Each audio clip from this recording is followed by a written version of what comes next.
Morning students, कैसे आप सब। आज हम स्टडी करने जा रहे हैं क्लास 9th के अंतर्गत साइंस में बायोलॉजी के भागों को, जो जीव विज्ञान है उसके भागों को हम स्टडी कर रहे हैं, जिसका नाम है जीवन की मौलिक इकाई। अभी तक आप लोगों ने पढ़ा है कि कोशिका क्या होती है, कोशिका कितने प्रकार की होती है, यूकैरियोटिक प्रोकैरियोटिक कोशिकाओं में अंतर क्या है, और आप लोगों ने पढ़ा है कि plant cell and animal cell क्या होती है, उनके डायग्राम भी देखे हैं, पढ़े हैं। अब हम पढ़ने जा रहे हैं कोशिका के भागों के बारे में। कोशिका के कौन कौन से भाग होते हैं, जिसमें आप लोगों ने कोशिका आवरण पढ़ लिया है, जीव द्रव्य पढ़ लिया है, कोशिकांगों के बारे में अभी पढ़ रहे हैं आप लोग, जिसमें कोशिकांग भी दो प्रकार के होते हैं, एक द्विकलायुक्त, एक एकल कलायुक्त। तो आज स्टडी करेंगे हम द्विकलायुक्त में दूसरा कोशिकांग, जिसका नाम है द्विकलायुक्त में द्विकलायुक्त।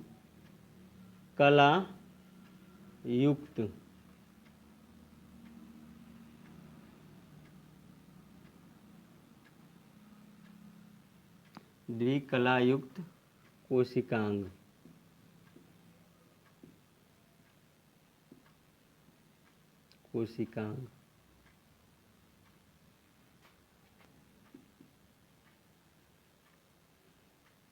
डबल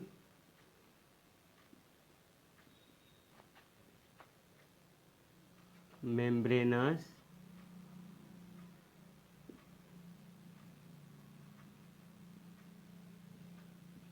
डबल मेम्ब्रेन्स लिख सकते हैं, double membranes cell organelles organelle.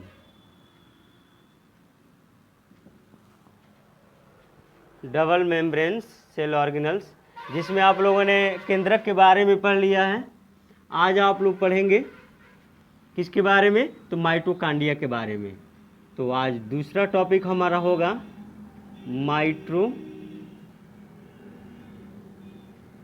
Mitochondria.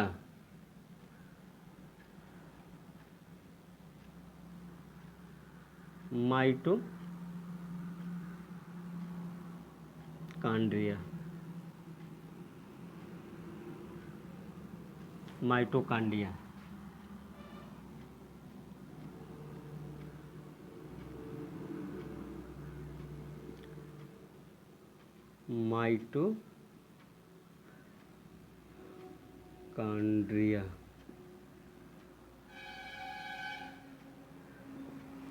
तो आज हम जिस टॉपिक को पढ़ेंगे कोशिकांग है माइटोकांड्रिया।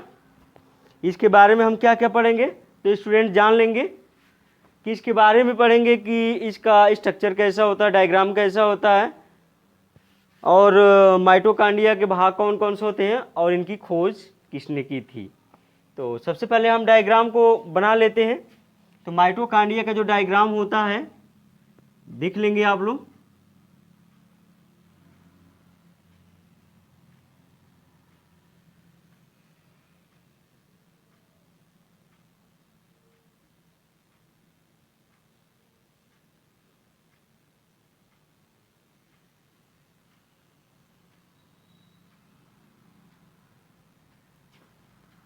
ये डबल कलायुक्त होता है, डबल मेम्ब्रेनस होता है, तो इसको डबल हम बनाएंगे।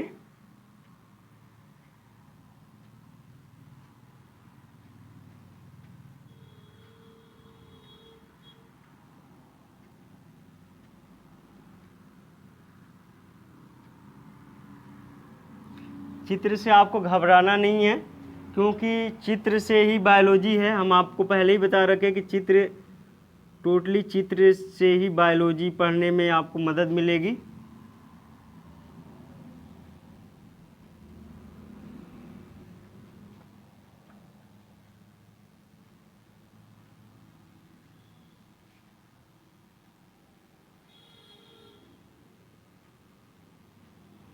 तो ये हमने बनाया माइटोकांड्रिया का स्ट्रक्चर। ये निचला भाग होता है, थोड़ा हम इसको बढ़िया से बना दें।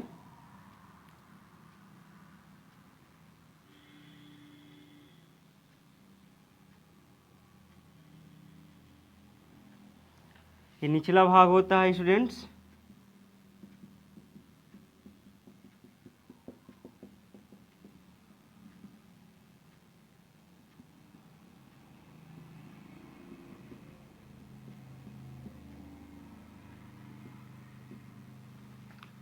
और इसमें देखेंगे इसमें स्ट्रक्चर कैसा होता है, तो बनाएंगे, हमारे साथ में देखेंगे बस।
ये माइटोकॉन्ड्रिया का हमने स्ट्रक्चर बनाया,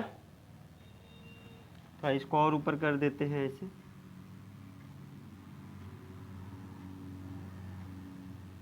इसको क्रिस्टी कहा जाता है। इसमें मैट्रिक्स भरा होता है, इन भागों में मैट्रिक्स भरा होता है।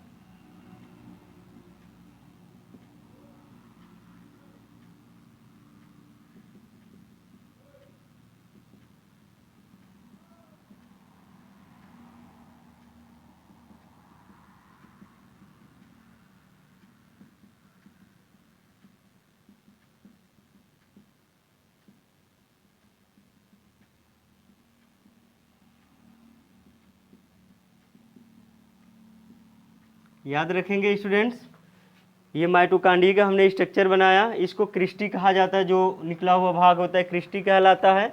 इसमें स्वयं का डीएनए पाया जाता है। तो स्वयं का जो डीएनए होता है इसमें वो गोलाकार होता है, जबकि डीएनए दो प्रकार का होता है। देखेंगे एक गोलाकार डीएनए होता है और एक द्विरज्जुक डीएनए होता है। तो इसमें जो डीएनए होगा स्टूडेंट्स वो गोलाकार होगा। गोलाकार अर्थात ऐसे ऐसे ऐसे होगा, ऐसे गोलाकार होगा।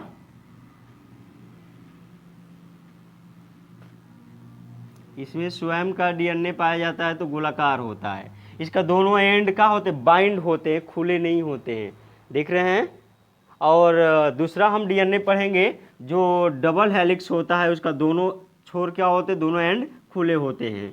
तो यहाँ आप देखेंगे गोलाकार नॉग्न डीएनए पाया जाता है। इसमें राइबोसोम भी पाए जाते हैं, राइबोसोम भी पाए जाते हैं। अर्थात कहा जा सकता है कि माइटोकॉन्ड्रिया में स्वयं का डीएनए व राइबोसोम पाए जाते हैं। तो आप लोगों ने देखा, यहाँ पर इसका नामकरण कर देते हैं। इसको क्रिस्टी बोला जाता है, ये निकला हुआ भाग होता है, इसको क्रिस्टी कहते हैं, क्रिस्टी।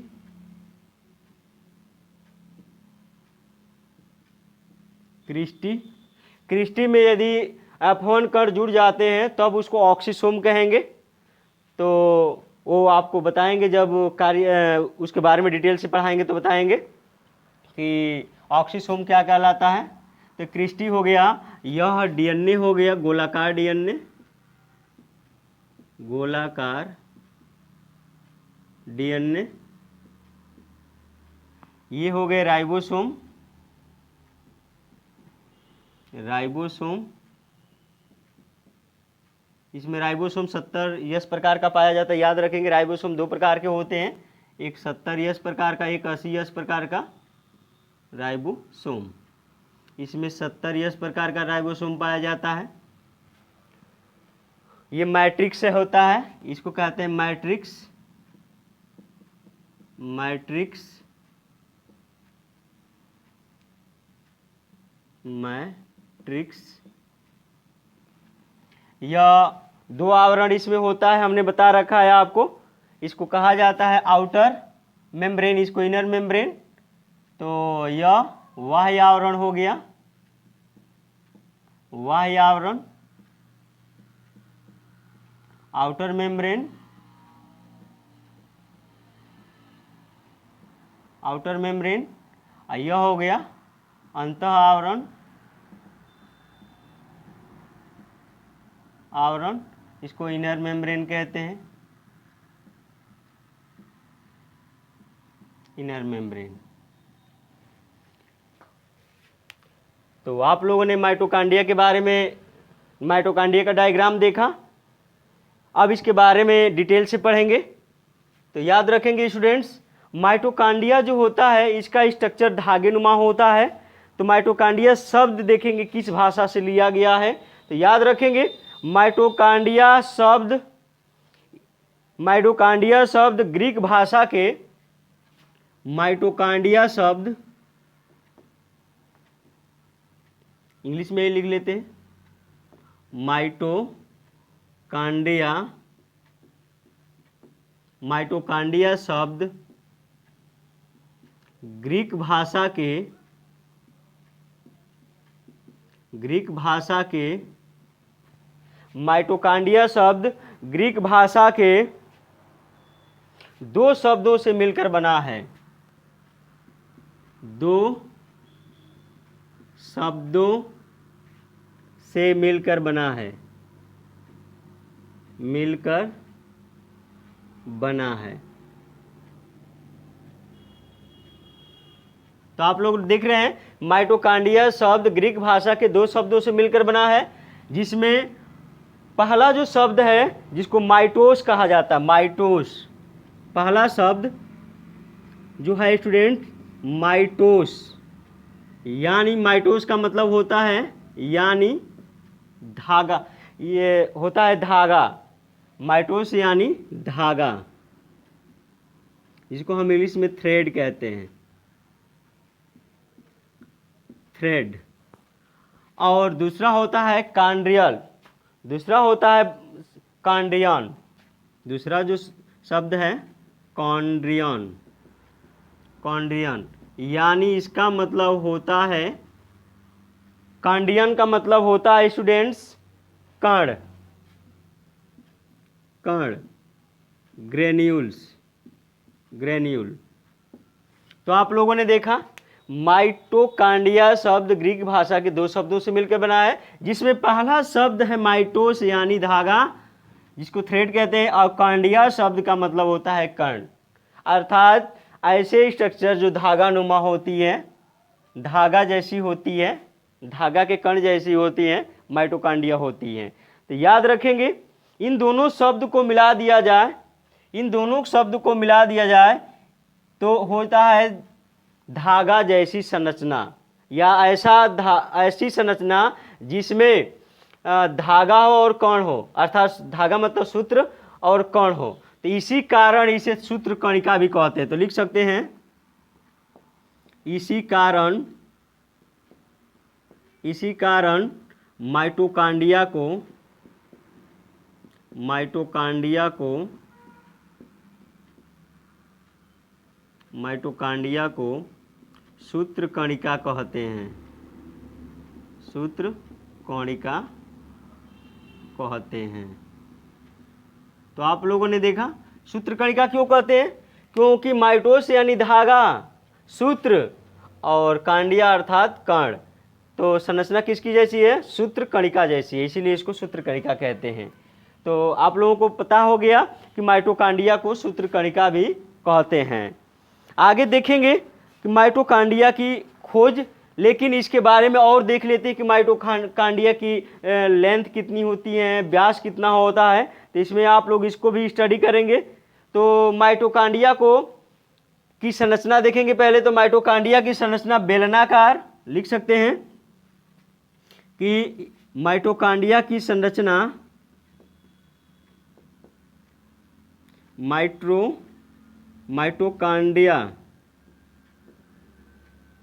माइटोकांड्रिया की संरचना संरचना गोलाकार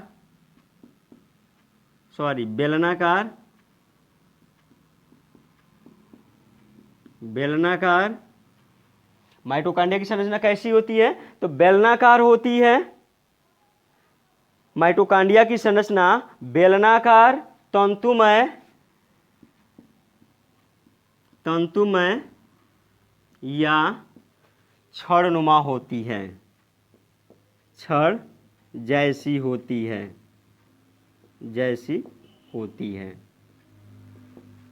तो माइटोकॉन्ड्रिया की संरचना देख रहे हैं स्टूडेंट कैसी होती है? बेलनाकार, तंतुमय या छड़ जैसी होती है। इसका व्यास कितना होता है? तो लिख सकते हैं इसको भी, यहाँ पॉइंट दे लिखेंगे स्टार बनाकर। इसका व्यास 0.2 माइक्रोमीटर से 0.2 माइक्रोमीटर से 1.0 माइक्रोन मीटर तक होता है। तो आप लोगों ने देखा इसका व्यास कितना होता है? 0.2 से माइक्रोन मीटर से 1.0 माइक्रोन मीटर तक होता है। इसकी लंबाई देखेंगे, इसकी लंबाई भी देख लेते हैं। इसकी लंबाई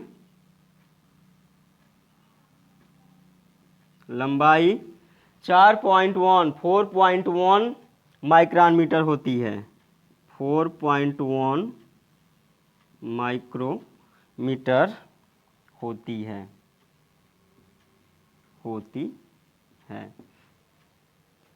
तो आप लोगों ने देखा इसका व्यास 0.2 माइक्रोमीटर से 1.0 माइक्रोमीटर तक होता है। इसकी लंबाई 4.1 माइक्रोमीटर होती है। अब देखेंगे इसके भाग, तो याद रखेंगे इसके भागों के बारे में पढ़ेंगे। माइटोकॉन्ड्रिया के भाग क्या होते हैं? तो लिख सकते हैं इनमें निम्न घटक होते हैं, यह इसके निम्न भाग होते हैं। इसके निम्न घटक होते हैं,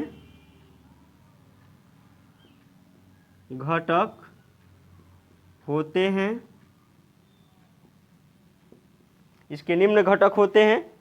तो इसको मिटाकर अब पढ़ेंगे उनके बारे में।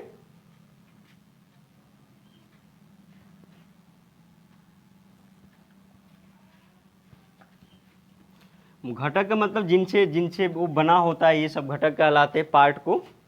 तो निम्न घटक में पहला पढ़ेंगे किसके बारे में स्टूडेंट्स? तो पहला पढ़ेंगे बाहरी झिल्ली, जो वायु झिल्ली होती है। तो पहला हमारा होगा बाहरी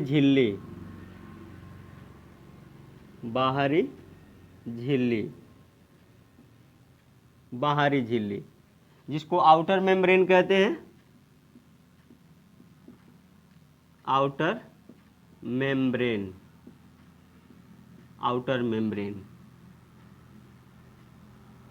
देखेंगे इसके बारे में, बाहरी झिल्ली किसकी बनी होती है। तो जितना इम्पोर्टेंट है उतना आपको बताएंगे इसके बारे में। तो यह झिल्ली प्रोटीन और फास्फोलिपिड की बनी होती है। यह झिल्ली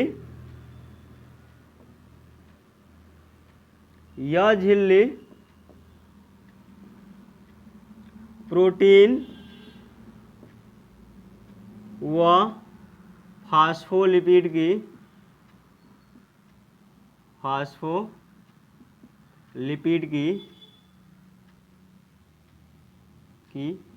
बनी होती है। तो आप लोगों ने देखा इसके बारे में, बाहरी झिल्ली के बारे में, कि यह प्रोटीन और फास्फोलिपिड की बनी होती है। इसकी मोटाई 60 से 70 एंगस्ट्रॉम होती है। इसकी मोटाई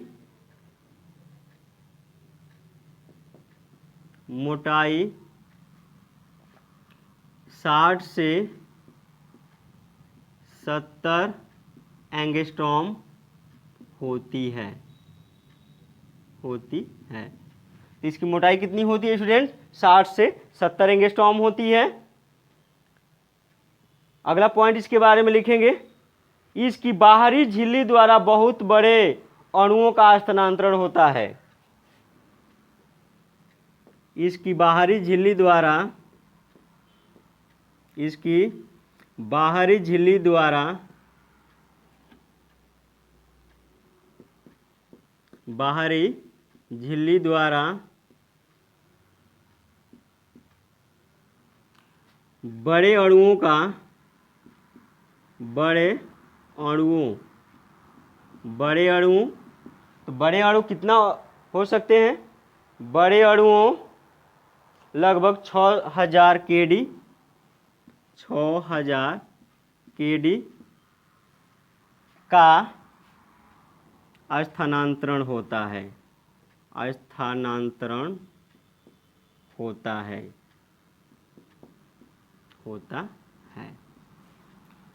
याद रखेंगे, इसकी बाहरी झिल्ली द्वारा, बाहरी झिल्ली अर्थात आउटर मेम्ब्रेन द्वारा बड़े अणुओं लगभग 6000 केडी के अणुओं का स्थानांतरण होता है।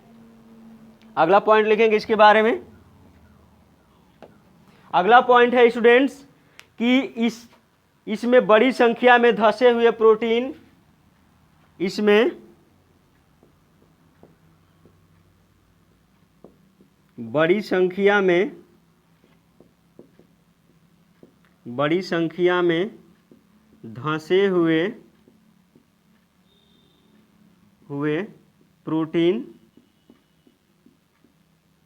प्रोटीन इंटीग्रल प्रोटीन कहा जाता है। इंटीग्रल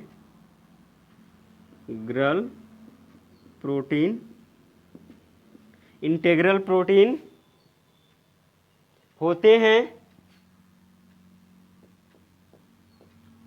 हैं जिन्हें पोरीन कहते हैं, जिन्हें पोरीन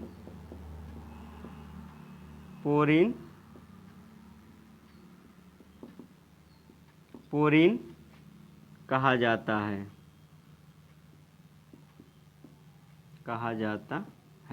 तो आप लोगों ने देखा पोरिन्स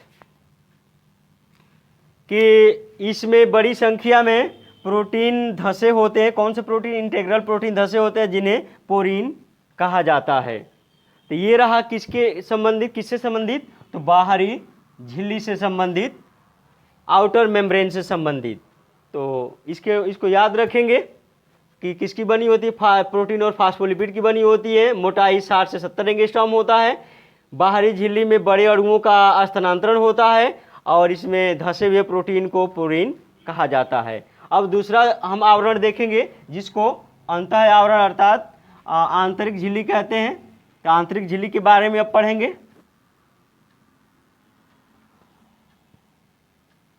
अगला है स्टूडेंट्स आंतरिक झिल्ली।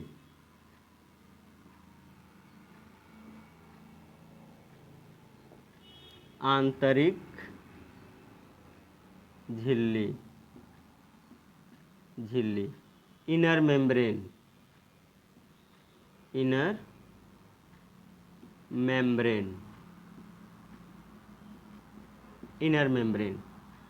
देखेंगे आंतरिक झिल्ली के बारे में कुछ मेन पॉइंट्स। तो याद रखेंगे आंतरिक झिल्ली या भीतरी झिल्ली भी कहते हैं, इसे आंतरिक झिल्ली या भीतरी झिल्ली भी कहते हैं। तो याद रखेंगे यह माइटोकांड्रिया की भीतरी झिल्ली है जिस पर ऑक्सीडेटिव फास्फोराइलेशन के एंजाइम पाए जाते हैं। तो लिख सकते हैं यह माइटोकांड्रिया की भीतरी झिल्ली है। यह माइटोकांड्रिया की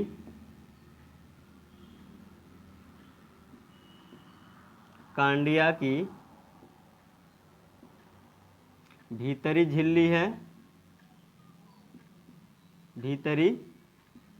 है,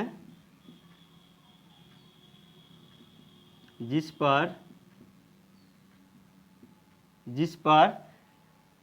पर ऑक्सीडेटिव फास्फोराइलेशन,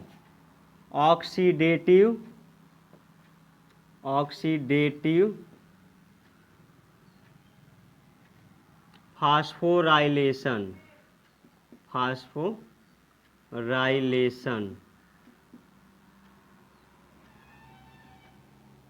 फास्फोराइलेशन के एंजाइम पाए जाते हैं, के एंजाइम पाए जाते हैं, पाए जाते हैं। तो आप लोगों ने देखा यह माइटोकांड्रिया की भीतरी झिल्ली है जिस पर ऑक्सीडेटिव फास्फोराइलेशन के एंजाइम पाए जाते हैं। इसी झिल्ली पर एटीपी की प्रक्रिया होती है। इसी झिल्ली पर, अगला पॉइंट लिख सकते हैं, इसी झिल्ली पर अर्थात आंतरिक झिल्ली पर, इसी झिल्ली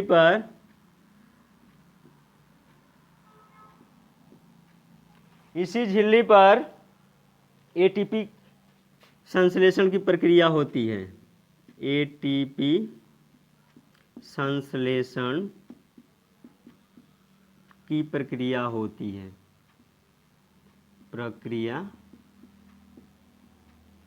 होती है। तो आप लोगों ने देखा एटीपी संश्लेषण की प्रक्रिया कहाँ होती है, तो आंतरिक अर्थात भीतरी झिल्ली पर होती है।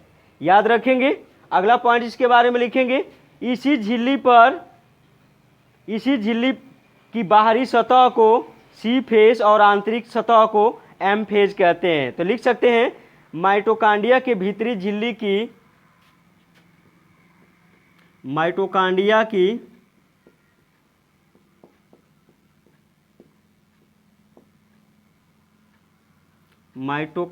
की भीतरी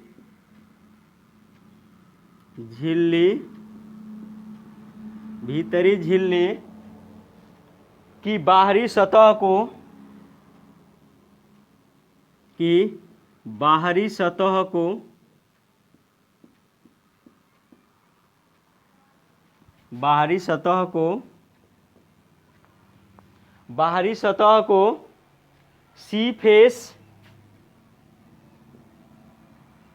सी फेस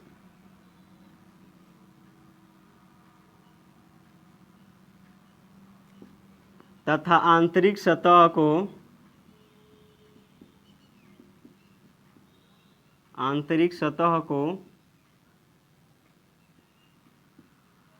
को एम फेज, आंतरिक सतह को क्या कहते हैं, एम फेस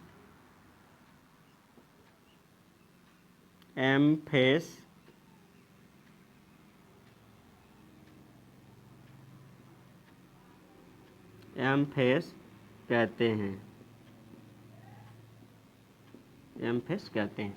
तो आप लोगों ने यहां देखा माइटोकांड्रिया की भीतरी झिल्ली की बाहरी सतह को सी फेस तथा आंतरिक सतह को एम फेस कहते हैं। ये भी याद रखेंगे आप लोग। अगला पॉइंट देखेंगे, आप लोगों ने पहला देखा बाहरी झिल्ली, दूसरा भीतरी या आंतरिक झिल्ली, और इसके बाद देखेंगे क्रिस्टी के बारे में। तो हमारा अगला टॉपिक होगा क्रिस्टी। क्रिस्टी क्या होती है?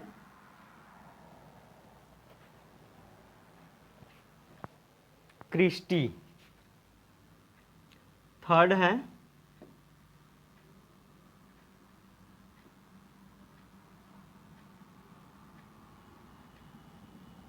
क्रिस्टी।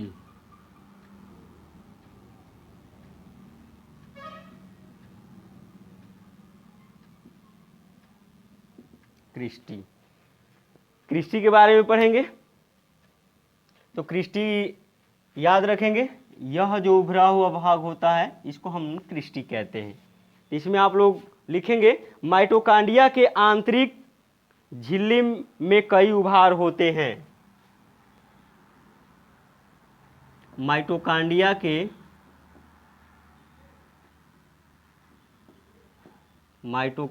के आंतरिक झिल्ली में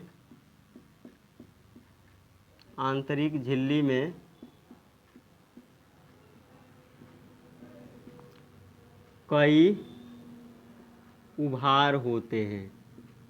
उभार मतलब निकले हुए भाग, उभार होते हैं जिन्हें क्रिस्टी कहते हैं। जिन्हें क्या कहते हैं स्टूडेंट्स? क्रिस्टी कहते हैं, क्रिस्टी कहते हैं। तो क्रिस्टी आप लोगों ने देखा, ये जितनी भी संरचनाएं निकली हुई है यह क्रिस्टी कहलाती हैं। तो क्रिस्टी के बारे में आप लोगों ने देखा। क्रिस्टी में F1 के कण पाए जाते हैं। क्रिस्टी पर यदि F1 के कण पाए जाएंगे तो ऑक्सीसोम कहलाता है। तो लिख सकते हैं इसको भी कि क्रिस्टी पर F1 के कण पाए जाते हैं, क्रिस्टी में F1 के कण पाए जाते हैं, क्रिस्टी में F1 के कण पाए जाते हैं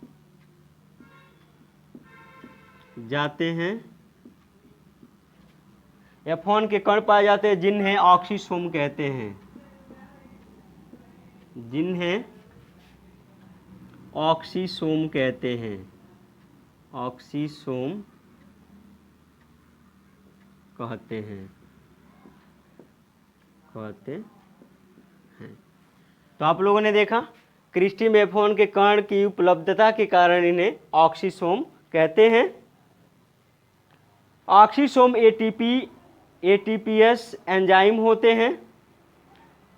तो इसके बारे में इतना ही रहने देते हैं। आगे हम पढ़ेंगे, अगला टॉपिक है जिसका नाम है मैट्रिक्स। ये जो देख रहे हैं स्टूडेंट्स, इसके बारे में पढ़ेंगे, मैट्रिक्स के बारे में। तो मैट्रिक्स क्या होता है, क्या क्या उसमें पाया जाता है। तो अगला टॉपिक होगा चौथा टॉपिक, मैट्रिक्स। मैट्रिक्स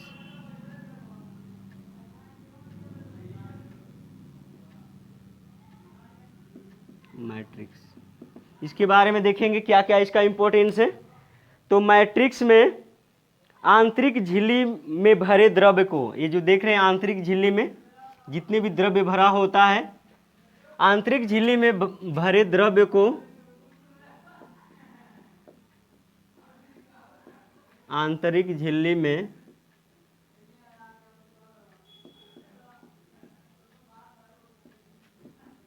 भरे द्रव को मैट्रिक्स कहते हैं,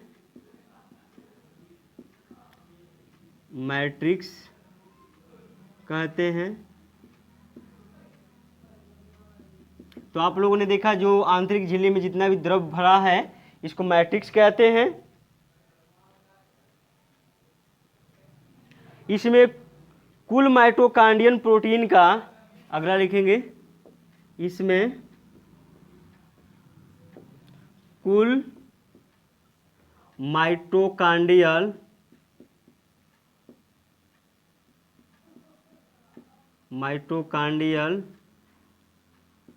प्रोटीन का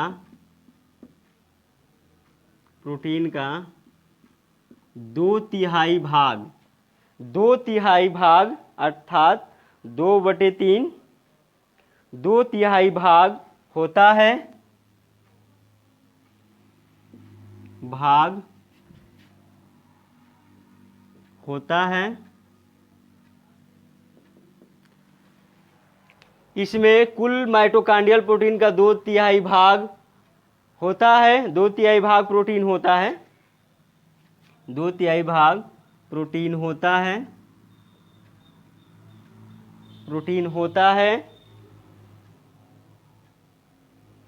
ये प्रोटीन में क्रेब्स चक्र एंजाइम श्वसनकारी एंजाइम होते हैं। तो ये भी लिख सकते हैं, इस प्रोटीन में, तो इसके बारे में आप लोग लिख लेंगे, हम बोल दे रहे हैं। ये प्रोटीन में क्रेब्स चक्र एंजाइम श्वसनकारी एंजाइम होते हैं। तो मैट्रिक्स के बारे में बस इतना ही याद रखेंगे। आगे पढ़ेंगे किसके बारे में, तो आगे है माइटोकॉन्ड्रियल डीएनए के बारे में पढ़ेंगे। माइटोकॉन्ड्रियल डीएनए,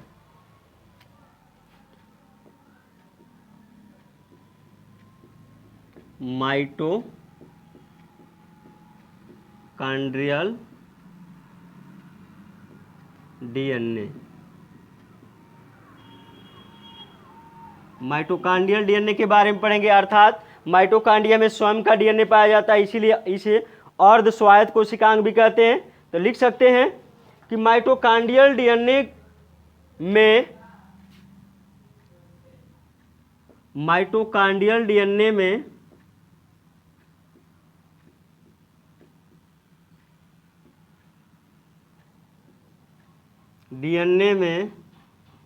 माइटोकॉन्ड्रियल डीएनए को अर्ध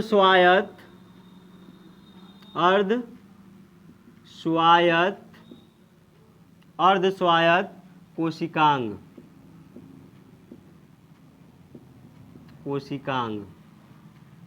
या कह सकते हैं कि माइटोकॉन्ड्रिया में स्वयं का डीएनए पाए जाने के कारण इसे अर्ध स्वायत्त कोशिकांग कहते हैं। तो ऐसे भी लिख सकते हैं कि माइटोकॉन्ड्रिया में, इसको मिटा देते हैं, माइटोकॉन्ड्रिया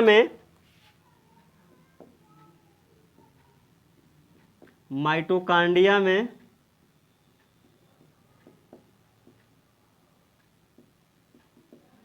स्वयं का डीएनए पाया जाता है जिसके कारण इसे अर्ध स्वायत्त कोशिकांग कहते हैं, अर्ध स्वायत्त कोशिकांग कहते हैं। इसको इंग्लिश में कहते हैं सेमी ऑटोनॉमस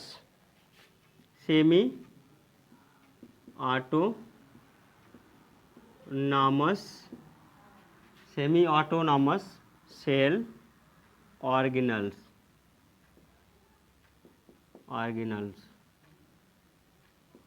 अर्ध स्वायत्त कोशिकांग कहते हैं। पूछा जाता है बार बार एक क्वेश्चन कि अर्ध स्वायत्त कोशिकांग किसे कहा जाता है, तो माइटोकॉन्ड्रिया को कहा जाता है। आगे इसके बारे में आप लोग पढ़ेंगे। इसमें स्वयं का प्रोटीन, अर्थात कह सकते हैं कि डीएनए क्या करता है, तो स्वयं का प्रोटीन एवं एंजाइम का निर्माण कर सकता है। तो लिख सकते हैं कि माइटोकॉन्ड्रियल डीएनए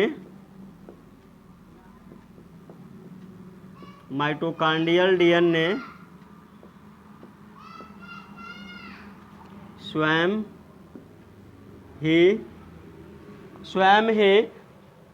प्रोटीन एवं एंजाइम का निर्माण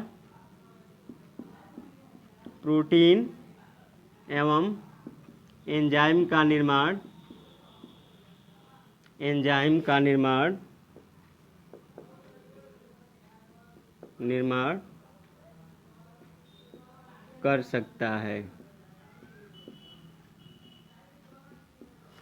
माइटोकॉन्ड्रियल जो डीएनए होता है स्वयं ही प्रोटीन एवं एंजाइम का निर्माण कर सकता है। ठीक है स्टूडेंट्स, इसके बाद पढ़ेंगे राइबोसोम के बारे में। तो अगला टॉपिक है राइबोसोम।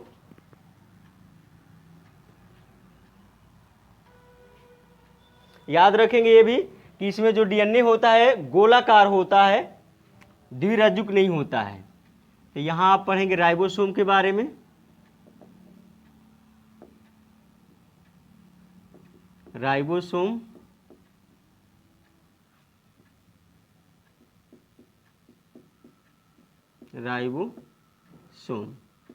याद रखेंगे माइटोकॉन्ड्रिया में 70 प्रकार का राइबोसोम पाया जाता है। माइटोकॉन्ड्रिया में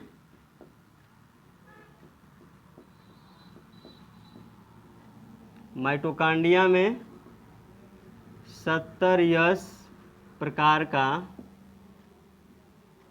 राइबोसोम पाया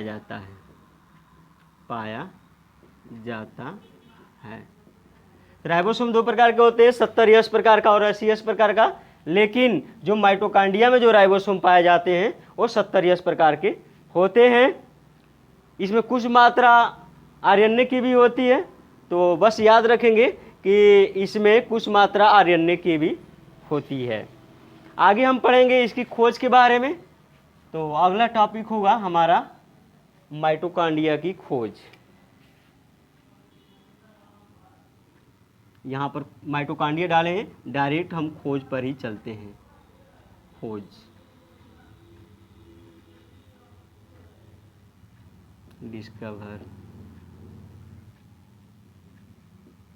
डिस्कवरी देखेंगे। माइटोकांड्रिया की खोज किसने की थी? तो याद रखेंगे बच्चों, माइटोकांड्रिया की खोज, ये इंपॉर्टेंट है, यहाँ से क्वेश्चन ढेर सारे पूछे जाते हैं। तो माइटोकांड्रिया की खोज कोलिकर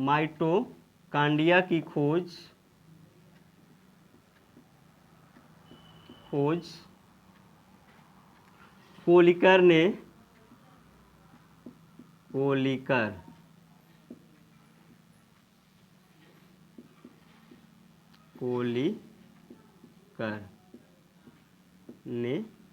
की थी। याद रखेंगे, माइटोकांड्रिया की खोज किसने की थी स्टूडेंट्स? कोलिकर ने की थी, कोलिकर नामक वैज्ञानिक ने की थी। दूसरा पॉइंट देखेंगे इसके बारे में कि माइटोकांड्रिया शब्द का प्रयोग किसने किया था? तो माइटोकांड्रिया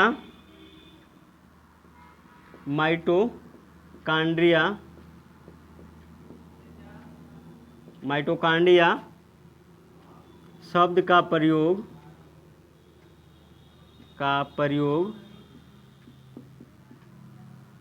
सी बेंडा ने किया था। सी बेंडा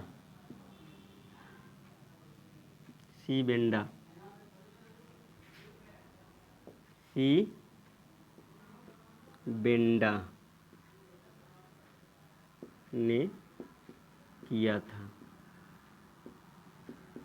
अर्थात माइटोकांड्रिया नाम किसने रखा था? सी बेंडा ने रखा था। अगला पॉइंट लिखेंगे कि माइटोकांड्रिया से संबंधित ये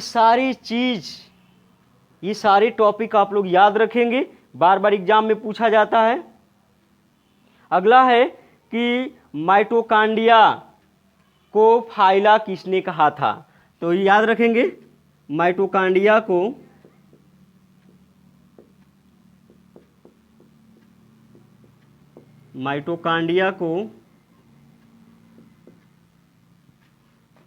फाइला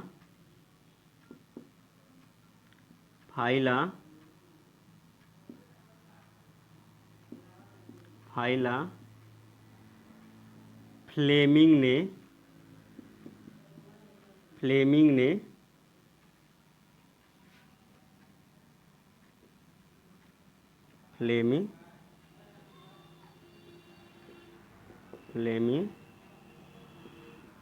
ने कहा था। याद रखेंगे, माइटोकांड्रिया को फाइला किसने कहा था? तो फ्लेमिंग ने कहा था। आगे अगला पॉइंट है कि बायोप्लास्ट किसने कहा था? तो माइटोकांड्रिया को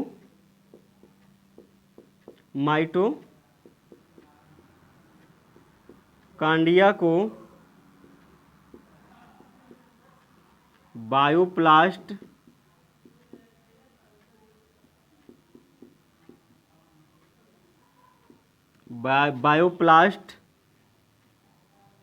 अल्टमान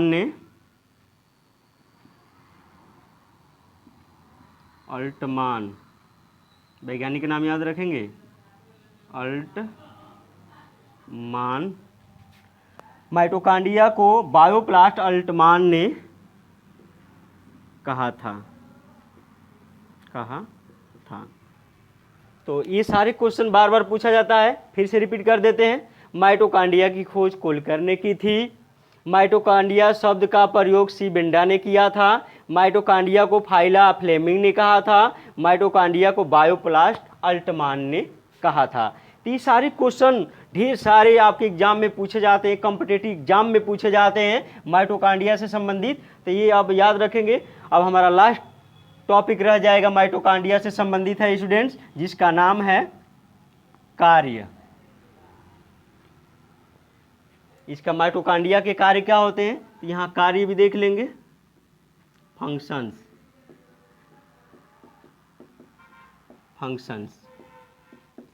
तो कार्य में देखेंगे माइटोकांड्रिया का कार्य क्या होता है। तो माइटोकांड्रिया के निम्न कार्य होते हैं, इसके निम्न कार्य हैं, निम्न कार्य हैं।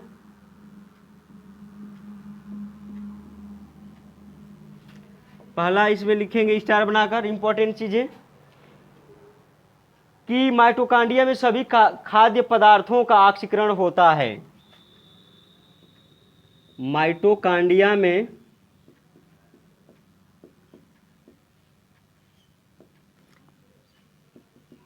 सभी खाद्य पदार्थों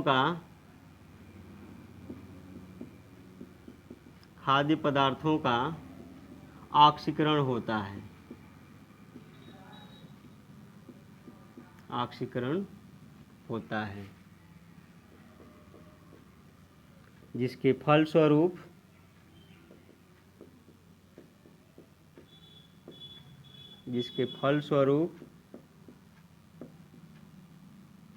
ऊर्जा का निर्माण होता है,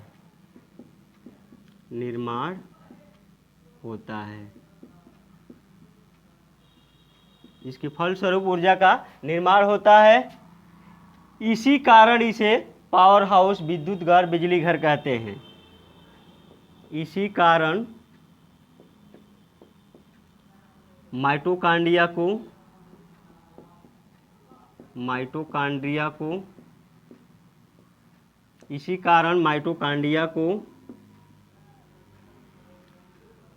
विद्युत गृह,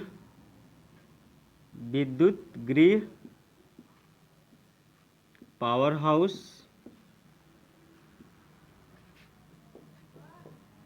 हाउस, शक्ति घर,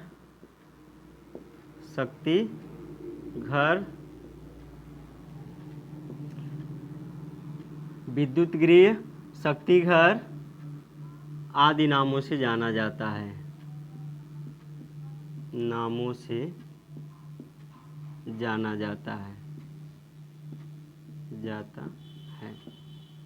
तो आप लोगों ने देखा माइटोकांड्रिया को पावर हाउस, विद्युत घर, बिजली घर आदि नामों से जाना जाता है। किसके कारण? क्योंकि इसमें ऊर्जा का क्या होता है, निर्माण होता है। ऑक्सीकरण जब होता है कार्बनिक पदार्थों का, भोज्य पदार्थों का, खाद्य पदार्थों का, तो उसमें ऊर्जा का क्या होता है, निर्माण होता है। आगे इसके पॉइंट को लिख लेंगे। इसमें कोशिकीय श्वसन होता है, इसमें कोशिकीय श्वसन होता है,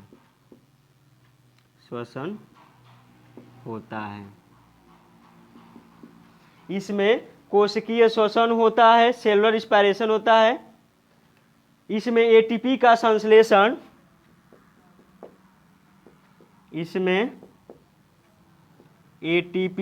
एडिनोसिन ट्राइफॉस्फेट, एटीपी का संश्लेषण, सिंथेसिस, संश्लेषण, भंडारण, स्टोरेज एवं परिवहन भी होता है, परिवहन भी होता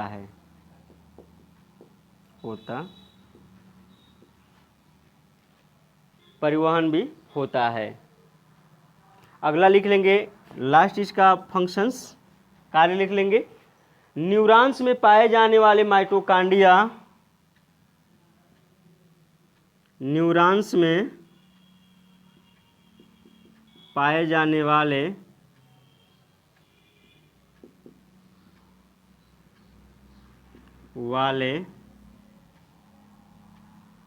माइटोकांड्रिया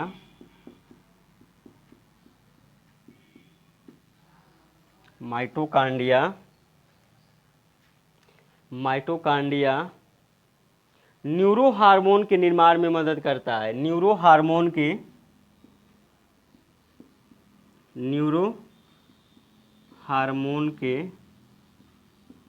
निर्माण में मदद करता है।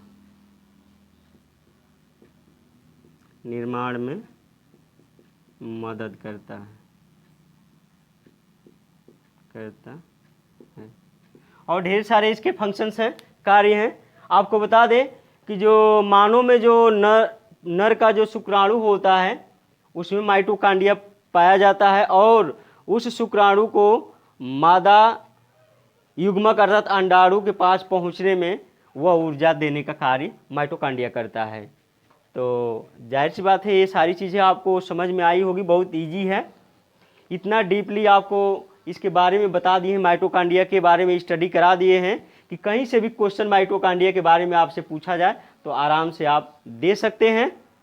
यदि आपको समझ में ना आए तो रिपीट करके इसको देख सकते हैं, आपको ज़रूर समझ में आएगा। इसको ज़्यादा से ज़्यादा लाइक, शेयर, कमेंट्स और सब्सक्राइब करें। धन्यवाद।